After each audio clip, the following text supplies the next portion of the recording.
Hello everyone, welcome back to this channel. In this video, I will show you the easy and clear steps on how to set media upload quality on IMO application. So how to set media upload quality on IMO application? Make sure you keep watching this video until the end. Let's get started right away. Firstly, open the IMO app on your Android device. This is the initial screen of the app.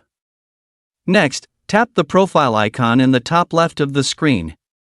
A scrolling menu will appear. Next, tap the Settings menu. Once you're in the Settings menu. Next, tap the Storage Data menu. This will appear. Next, tap Media Upload Quality. There are several quality options here. Please select one. So that's it, tutorial on how to set media upload quality on IMO application.